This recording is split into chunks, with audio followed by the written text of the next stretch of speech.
নমস্কাৰ, মই ৰঞ্জন চৌধুৰী। আজি যোনটো বিষয়ত মই আলোচনা কৰিবলৈ গৈ আছোঁ, এইটো যথেষ্ট সংবেদনশীল চেঞ্চিটিভ এটা বিষয়। মোক কোনো ভুল নুবুজিব, একেবাৰে আৰম্ভণিৰ পৰা শেষলৈকে যত্ন সহকাৰে ধৈৰ্য সহকাৰে শুনক খালি মই কি ক'ব খুজিছোঁ। আৰু মই কোনো নতুনভাৱে কাকো আক্ৰমণ কৰা কিবা কৰা সেইটো মোৰ উদ্দেশ্য নহয়। মই কিন্তু ইয়াৰ আগতো কৈছোঁ, মোৰ স্পেচিফিক এপিছ'ড আছিলে যে জুবিন অবিহনে গৰিমাৰ সিন্দুৰৰ প্ৰাসংগিকতা। গৰিমা মূলা গাভৰু হ'ব নোৱাৰে নেকি?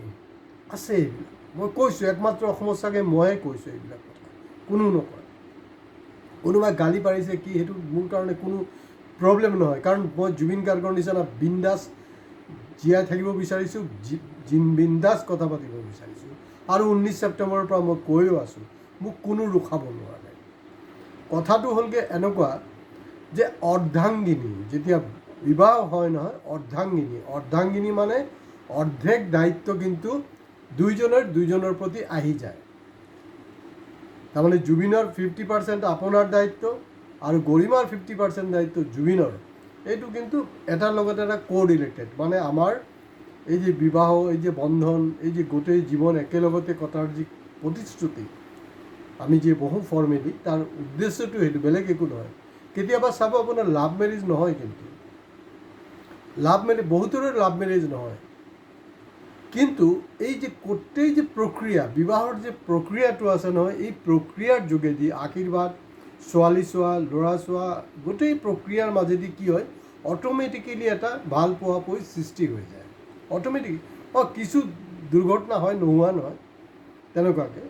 সেইটো কাৰণে ছোৱালীবিলাকো জগৰীয়া, ল'ৰাও জগৰীয়া, পেৰেণ্টছো জগৰীয়া, সেইটো কোনো কাকো স্পেচিফিক ক'ব নোৱাৰে। এতিয়া মোৰ চিধা স্পেচিফিক কথাটো হ'ল যে মোৰ হয়তো ভুল হ'ব পাৰে যে গৰিমাৰ এটা মই ছ'চিয়েল মিডিয়াত চাই আছিলোঁ, যদি মোৰ কিবা ভুল হৈছে আপোনালোকে শুধৰণি কৰি দিব। তাৰ কাৰণে কমেণ্ট বক্স আছে, কমেণ্ট বক্সত কমেণ্টছ কৰক। তাত 1 জুলাইৰ পৰা যে জাপানৰ প্ৰধানমন্ত্ৰী অসম সফৰৰ যি কথা আছিলে, সেইটোক লৈ কিবা প্ৰশ্ন সুধি আছিলে গৰিমাক। তেতিয়া ক'লে যে সাংবাদিকে এনেকুৱাকৈ ক'ব বিচাৰিছে যে যিহেতু ইয়াত জুবিন গাৰ্গৰ যি ছবি লৈ যি হ'ল, তাৰ কাৰণে আচলতে নাহিলে কিবা কিবি। তো এইটোক মই আশা কৰিছিলোঁ যে গৰিমা একদম খাৰাং খাচ এইটো উত্তৰ দিব, কিন্তু উত্তৰ দিয়া নাই। তেওঁ সেই পালমৰা ৰাজনীতিটোৱে কৰিছে, ৰাজনীতিক নেতাৰ নিচিনা। শুনাত বৰ বেয়া লাগিছে নহয়, একদম সঁচা কথা কৈছোঁ। আজিৰ দিনটোতো কিন্তু ছ'চিয়েল মিডিয়াত এই বস্তুটো এভেইলেবল হয়। তেওঁ কেটাগৰিকেলি ক'ব লাগিছিলে দুটা সুকীয়া বস্তু, আৰু তাই জানে যে এইটো মেইন ছাবজেক্ট নহয়, ইয়াত অহাটো কোনো ধৰণৰ নিশ্চয়তা নাছিলে। এইটো হ'লগৈ চৰকাৰে ভাওনা কৰিছিলে, কিছু টকা অপচয় কৰিলে অসমত, টেক্স পেয়াৰৰ টকা, সেই কথাখিনি। কাৰণ তেওঁ জুবিন গাৰ্গৰ অৰ্ধাংগিনী হয়, তো গতিকে তেওঁৰ এটা দায়িত্ব আছে। কেতিয়াবা তেওঁ কান্দি দিলে, কেতিয়াবা তাৰ সমাধিস্থললৈ কিবা কৰিলে, এইচবৰ লগত আমাৰ কোনো মতলব নাই। আমি এণ্ড অফ দি ডে কি পাই আছোঁ, কি চাই আছোঁ, তেওঁ সেইটো ক'ব লাগিছিলে। এতিয়া মই আৰম্ভণিৰ পৰা দেখি আছোঁ তেখেতে বিজেপিৰ স্প'ক্স পাৰ্চনৰ নিচিনা কথা পাতি আছে, তেখেতে মুখ্যমন্ত্ৰীৰ ইচাৰাত কথা পাতি আছে। তেওঁ সুকীয়াকৈ কথা পাতিব পৰা নাই, নাপাতে তেওঁ। মই নাজানো সেই কথাটো খোলাচা কৰিলে অসুবিধাটো ক'ত।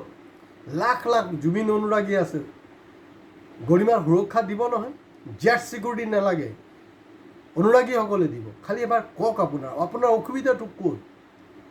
এতিয়া পৰেশ বৰুৱাৰ লগত মোৰ বিভিন্ন মতভেদ আছে, কিন্তু হয়, মই এপিছ'ড কৰাৰ পিছত ময়ো দেখিছোঁ যে একেটা মত কিন্তু পৰেশ বৰুৱাৰ আঙুৰীয়া পোষণ কৰিছিলে, যে অৰ্ধাংগিনীৰ ডিউটিটো হ'ল তাই গোটেই কথাটো জানে যে জুবিনৰ কি পজিশ্যন নপজিশ্যন। তো গতিকে এট এনি কষ্ট তাইৰ লগত যাব লাগিছিলে, কিয় যোৱা নাই। কাৰণ আজিৰ দিনটোতো যদি ঘৰত কোনোবা অসুস্থ থাকে নহয়, তাৰ কাৰণে ফেমিলি ডক্টৰছ আছে, নাৰ্ছ আছে, বিভিন্ন ধৰণৰ NGO আছে, তেওঁলোকে কৰিব। আৰু জুবিন ফেন ক্লাবটো আছিলেই, তেওঁলোকে আহি সেৱা কৰিব, সেইটো কাৰণে। কিন্তু তেওঁৰ পত্নী হিচাপে যি দায়িত্বটো পালন কৰিব লাগিছিলে, সেইটো কিন্তু গৰিমাই কৰা নাছিলে। মই জীৱনত এই প্ৰথমবাৰ পৰেশ বৰুৱাৰ লগত মোৰ কথাবিলাকৰ মিল খাইছে। ছেকেণ্ড কথাটো হ'ল যে এতিয়া মুখ্যমন্ত্ৰী কৈছে যে মানে এনেকুৱা এটা হেৰি হৈছে, ইয়াত নিৰাশ হ'বলৈ একো নাই, 1 জুলাই যে অহা নাই, কাৰণ জাপানিজ লেংগুৱেজ শিকাৰ কাৰণে তাত 6 মাহৰ কোৰ্চ আৰু তাত চাকৰি বাকৰি সেইবিলাক। আৰে যে জাপান কেলৈ যাব লাগে আৰু আপোনাৰ ভাষা ফ্ৰেঞ্চ, চাইনিজ, জাপানিজ, ৰাছিয়ান যিকোনো লেংগুৱেজ শিকাৰ ভাৰতবৰ্ষৰ সুবিধাটো আছে বিভিন্ন ইউনিভাৰ্চিটিত, অলৰেডি আছে, ইয়াত নতুন একো নহয়। নতুন কথাটো হ'ল যে অসমৰ নিবনুৱা সমস্যাটো মাত্ৰা চেৰাই গৈছে।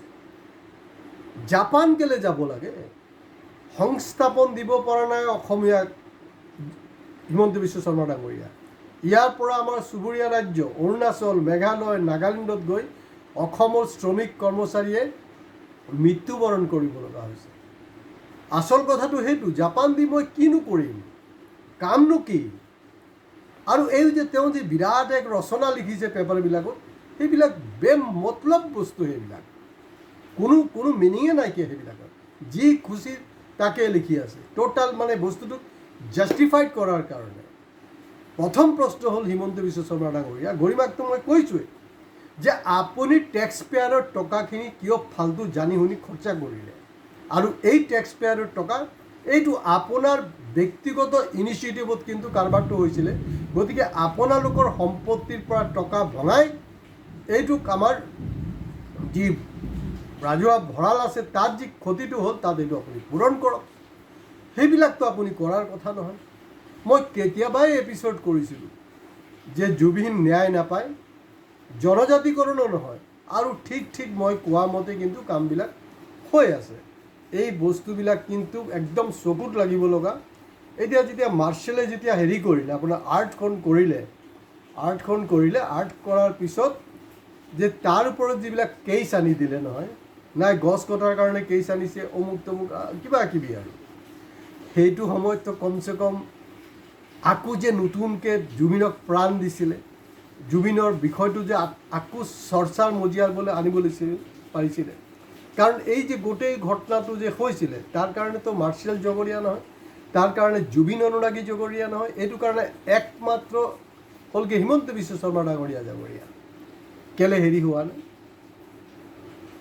তেতিয়া মোৰ প্ৰশ্নটো হ'ল যে গৰিমা তেতিয়াও কিয় মনে মনে আছে? তেতিয়াতো ক'ব লাগিছিলে নাই চৰকাৰে এইটো ভুল কৰি আছে বুলি। আপুনি চৰকাৰৰ বিপক্ষত এটা মাত নামাতিব, আকৌ কৈ থাকিব যে না আমি জুবিনৰ ন্যায় বিচাৰিছোঁ, আমি আশাবাদী। এই চব আইন চাইনে কোনো আশাবাদী এইবিলাক নামানে।